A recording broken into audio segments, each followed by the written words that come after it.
कैसे हो दोस्तों? उम्मीद है ठीक होंगे। वक्फ संशोधन बिल लोकसभा में पेश। 10 बातों को ध्यान से समझिए। अल्पसंख्यक मामले के मंत्री किरेन रिजिजू ने बुधवार को वक्फ संशोधन बिल लोकसभा में पेश किया। अब इस संशोधन बिल पर 8 घंटे तक की बहस होगी। विपक्षी इंडिया गठबंधन ने एक दिन पहले मंगलवार को एक बैठक कर संयुक्त रूप से बिल का विरोध करने का फैसला किया। उधर बीजेपी ने मंगलवार को अपने लोकसभा सांसदों को व्हिप जारी कर बुधवार को सभी सांसदों को लोकसभा में उपस्थित रहने को कहा है। बीजेपी की अगुवाई वाले एनडीए गठबंधन और विपक्षी इंडिया गठबंधन के बीच सहमति के आसार नहीं दिख रहे हैं। ऐसे में संसद में बहुमत के आधार पर किसका भविष्य तय होगा, इस सारी बहस से जुड़ी बातें समझने के लिए पूरी वीडियो देखें और 10 बातें समझें। नंबर 1, लोकसभा और राज्यसभा में संख्या बल। मौजूद लोकसभा में एनडीए की संख्या 293 है और जो कि 542 सदस्यों वाले निचले सदन में बहुमत से काफी अधिक है। लोकसभा में इंडिया गठबंधन के सदस्यों की संख्या 234 है, जबकि बहुमत के लिए 272 वोटों की जरूरत है। 236 सदस्यों वाली राज्यसभा में एनडीए का संख्या बल 126 है, जो कि बहुमत के लिए पर्याप्त है। इनमें 2 स्वतंत्र और 6 नामित सदस्य हैं, जो आमतौर पर सरकार का समर्थन करते हैं।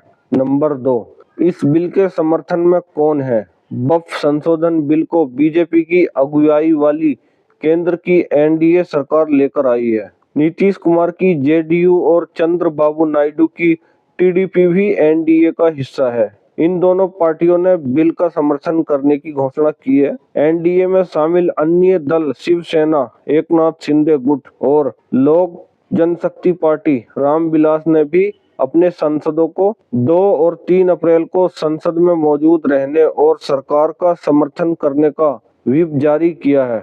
नंबर 3, आर्थिक मामलों को अखबार इकोनॉमिक टाइम्स के अनुसार टीडीपी ने बिल समर्थन करने की घोषणा तो की है, लेकिन लोकसभा में इसके सांसद बिल में कुछ बदलावों का प्रस्ताव देंगे। इसके अलावा टीडीपी ने सरकार से इस विधेयक को बीते समय से लागू करने की अपील की। जेडीयू ने भी बिल का समर्थन करने की घोषणा की है। लोकसभा में टीडीपी के 16 और जेडीयू के 12 सदस्य हैं। बीजेपी के अपने 240 सांसद हैं और उसके लिए इन दोनों दलों का पूरा समर्थन संशोधन बिल के पास होने के लिए आवश्यक है। लेकिन इन दोनों दलों की मुस्लिम अल्पसंख्यक मतदाताओं के बीच पैठ है और इसलिए बिल के समर्थक की वजह से इस पर असर पड़ने की आशंका के चलते दोनों ही दल सावधानी बरत रहे हैं। नंबर 4, शुरू से ही इस बिल के खिलाफ मुखर रहने वाले एआईएम के नेता और हैदराबाद के सांसद असदुद्दीन ओवैसी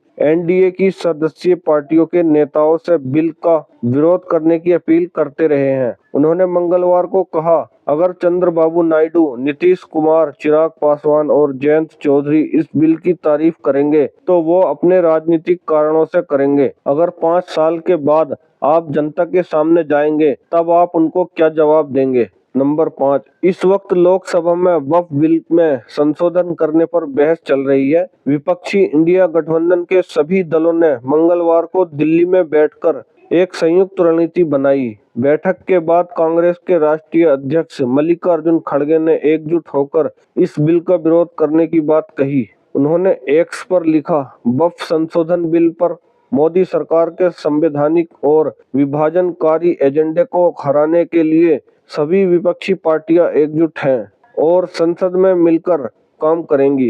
लोकसभा में तीसरी सबसे बड़ी पार्टी समाजवादी पार्टी के 37 सांसद हैं।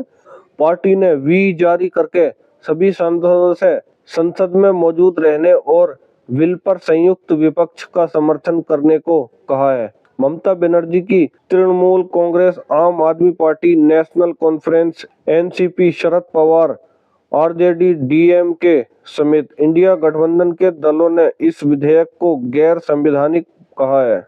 नंबर 6, संसद में ऐसी कई छोटी पार्टियां और निर्दलीय संसद हैं जिनमें कुछ ने खुलकर वक्फ संशोधन बिल का विरोध किया है। इनमें एआईएम के सांसद असदुद्दीन ओवैसी और बिहार में पूर्णिया से सांसद पप्पू यादव का नाम प्रमुख है। 22 मार्च को जंतर मंतर पर वक्फ संशोधन बिल के खिलाफ all India Muslim personal law board के धरना प्रदर्शन में पप्पू यादव भी शामिल हुए थे।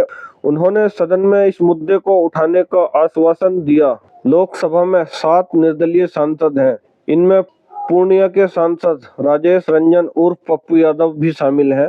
पप्पू के अतीत में बयानों को देखें तो साफ है कि वो वक्फ बिल में संशोधन का विरोध करेंगे। महाराष्ट्र में सांगली से प्रकाश बाबू पाटिल निर्दलीय सांसद हैं, लेकिन वो कांग्रेस से टिकट न मिलने के कारण आजाद उम्मीदवार बने थे। संभव है कांग्रेस के साथ ही जाएं, लेकिन उन्होंने अब तक कोई इस बारे में साफ बयान नहीं दिया है। पंजाब के खडूर साहिब से खालिस्तान की हिमायत करने वाले अमृतपाल सिंह सांसद हैं, लेकिन वो इस वक्त राष्ट्रीय सुरक्षा कानून के तहत गिरफ्तारी के बाद डिब्रूगढ़ जेल में है। जम्मू कश्मीर के बारामूला से अब्दुल रशीद शेख भी जेल में है और वे भी संभव है कि मतदान में हिस्सा नहीं ले पाएंगे। इसके अलावा पंजाब के फरीदकोट से सरबजीत सिंह खालसा, दमन व दीव केंद्र प्रशासित क्षेत्र से पटेल उमेश भाई बाबू भाई और लद्दाख से मोहम्मद हनीफा भी निर्दलीय सांसद हैं। नंबर 8, 3 ऐसी क्षेत्रीय पार्टियां जिनका अपने प्रदेशों में जनाधार है, लेकिन वो केंद्र में किसी गठबंधन में शामिल नहीं है।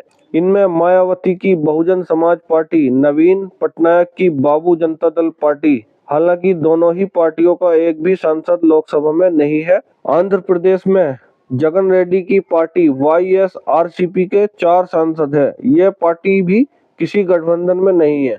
आजाद समाज पार्टी के एकमात्र सांसद चंद्रशेखर आजाद हैं, जो उत्तर प्रदेश के नगीना से जीते थे।